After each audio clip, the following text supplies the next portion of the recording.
There's only two managers have got to a cup final this season, took their teams to the cup final. Ange Postecoglou and Jack Ross took Hibs to the final. But of course, as we know then, in one of the most astonishing moves, he wasn't there as manager because he left the club just 10 days before it. And Jack is joining us live here on the Go Radio Football Show. Jack, good evening. Thanks for joining us. How are you, Paul? Yeah, I'm good, thank you. Good after that terrible introduction. I thought we didn't have you. That one there, just right at the top. I can see you there. I hope you can see Leanne and Simon here in the studio. Listen, we were baffled about it. You'd taken them to the cup final. How did you feel that night when you beat Rangers and took them to the final? What was your feeling? Obviously one of elation, but what was going through your mind?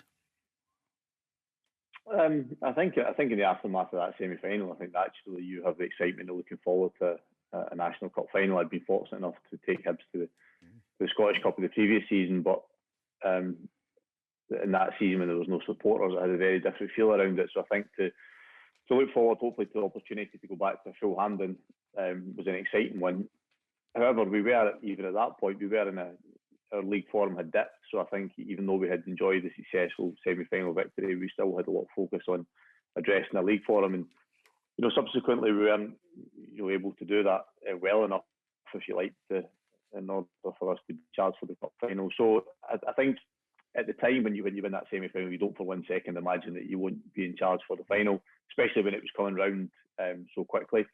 But as I said, unfortunately I wasn't, and you have to move on from it. I mean, when we saw the result at Livingston, which turned out to be your last game, you thought, well, that's not good. I know it'd been a really difficult run in the Premiership. Did you have any idea at the end of that game that would be your last time as manager of Hibs? No, I mean, I certainly think that I think every time I've managed, I've always tried to set quite clear and ambitious targets for both myself and then the playing group that I've worked with. And when you do that quite openly, then sometimes it can count against you because I think you're judged against your own standards. And so, we're finishing third the previous season and getting to the last stages of cup competitions. We had set the bar fairly high, and even the start of this season, we had enjoyed, a really positive start. So I think we had dipped, and I would acknowledge that, but I did probably feel as if that we had collectively had done enough in probably the previous 2 years to hopefully enable us more time to try and ride out that period. But as I said, these decisions are made all the time in football. I'm no different. There's other managers that have found themselves in similar positions, and you do suffer. I think you suffer as a manager when you're not winning games, and then you suffer when you lose your job. You take a lot of pride in what you do, and you want to be successful. And so when it's deemed that you're not doing that, then of course it hurts. And the players, Leanne and Simon, are going to come in as well. Question I wanted to ask you was, where did you watch the cup final? I remember saying it on the programme here, saying, I wonder where Jack Ross is today on cup final day. I didn't watch it, Paul, to be honest. It was a difficult afternoon for me because I think I was, I formed such a close bond with players and staff, and naturally I wanted them to go and be successful. And I think it was important. I had the privilege of managing a brilliant club for a couple of years, and so I've been determined to try and bring success to the club, and I think we had done that in relative terms. So it was a difficult afternoon. Chose not to watch it. In truth, quite pleased when the game was over, one way or another. I think that allowed me to move on a little bit as well. So I made the decision not to watch the game. Leanne, the players were still, I know sometimes dressing rooms are lost or whatever, but they had a cup final to go for. It wasn't going well in the league. It wasn't anything like relegation. It was still there around ready for the top six and ready to push for Europe.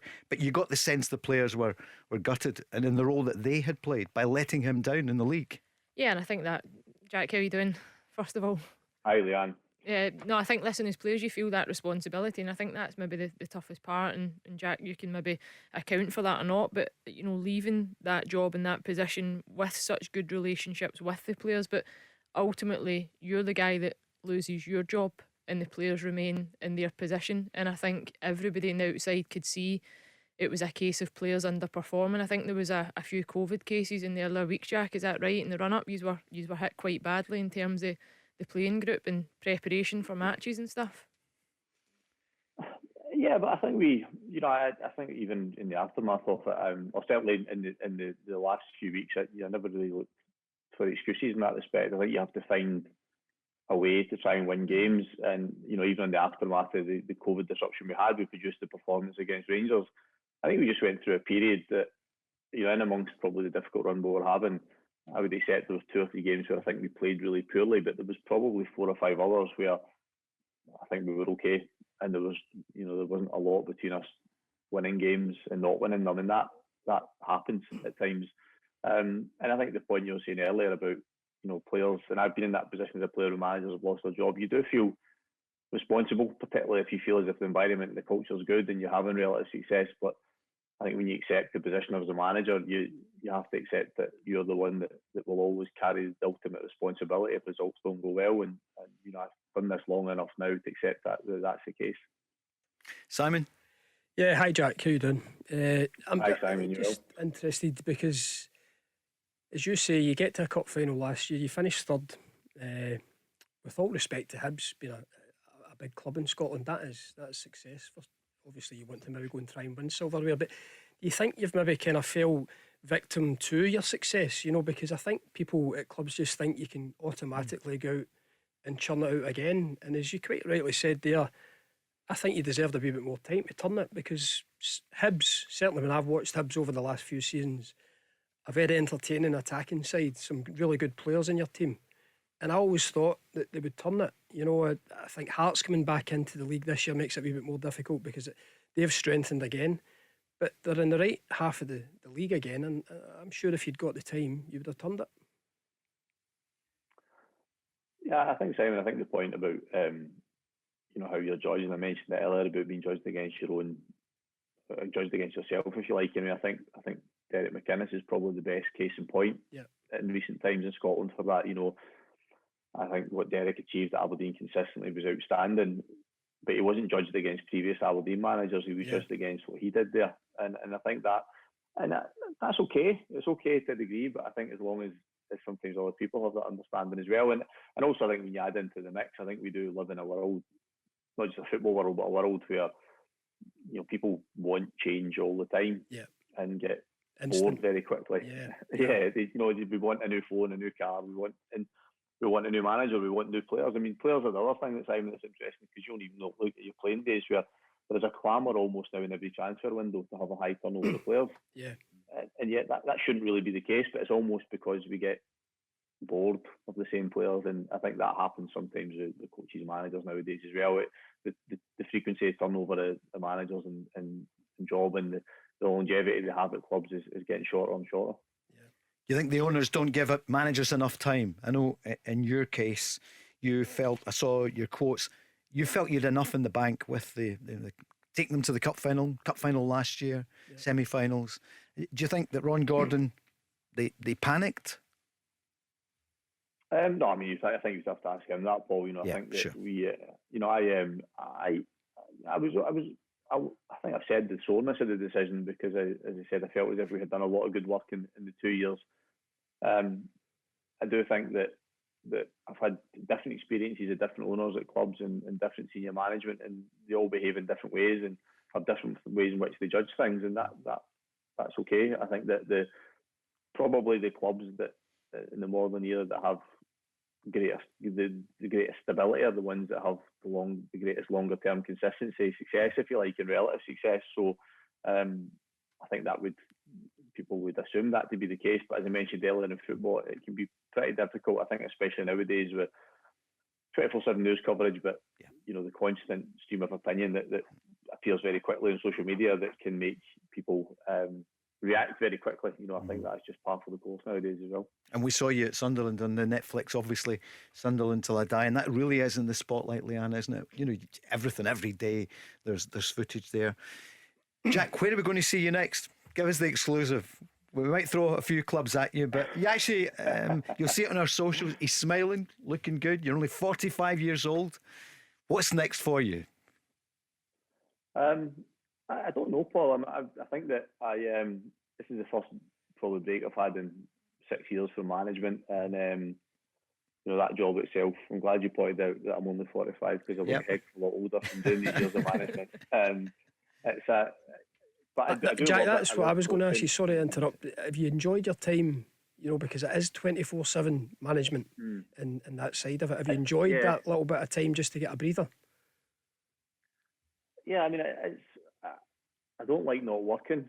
Not just the management. I'm used to working, and I'm kind of built that way. So that's been a little bit to adjust. But this has been the longest period, and I have, it's probably taken me a few weeks to get over the disappointment, and now I feel a lot more refreshed and starting to dip my toe in with other opportunities. But I do enjoy management, and I do enjoy coaching, and it's so I miss it. I miss that as well. So the truth is, probably that's what Paul asked earlier. I don't really know, to be honest. I'm quite open-minded about what lies ahead next, but quite prepared to be patient to make sure that whatever choice I make career-wise is the right one, because I think that's important as well. Jack, can I just ask you, I've had the pleasure of listening to you on the A licence as well, and I know you're held in really high regard amongst the new kind of up-and-coming coaches that have been on those courses. They speak very well, but is there anything from your time in your last two jobs, i.e. Sunderland and Hibs, that maybe going into the next job you would reconsider, or there's things that you would do differently?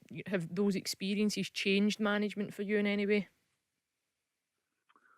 I think, when I've spoken on those courses, Leanne, I've talked about that self-reflection all the time, and the fact that I did it on a daily basis regarding sessions, and then you do it after games, etc. I think when you give it a job, you actually do it as well, and undoubtedly there was aspects of Sunderland that then when I moved forward to Hibs, I think Sunderland was a brilliant job, but also a really demanding job, and I think it was good experience for me to try and deal with noise, if you like, and I think I took that to Hibs and dealt with that better. I think maybe moving forward, and I read and I was doing a bit of reading over New Year, and I think sometimes I think to manage expectations is sometimes something that's important. Maybe that's something for me to deal with moving forward as well. Not to quell ambition, but to have ambition, but to manage expectation, have realistic expectation at the same time for the whole club is maybe something that I've learned moving forward as well. And then in the broader picture, from a coaching point of view, it's going to allow me some time to try and refine what I do and keep moving forward with that and keep evolving. Because you mentioned all these young up and coming coaches and managers, they're all looking for something extra and something different, and it's important that you try and keep up with that as well.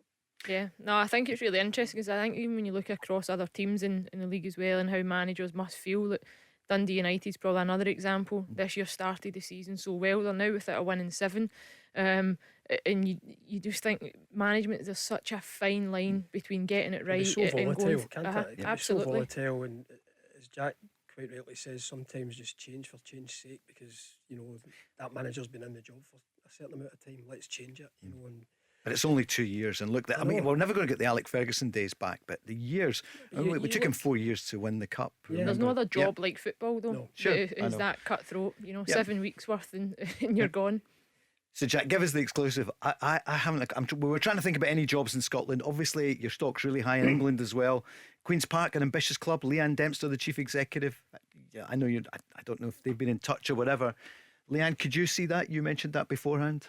Could you see him? Listen, I've been speaking about Jack for weeks now. I know when the Kilmarnock job came up, I wondered if that would be one that would have been an interest, but Jack will be the only one that can answer that. But certainly I think the Queen's Park job is an interesting one for anybody. I think there's loads of back and support.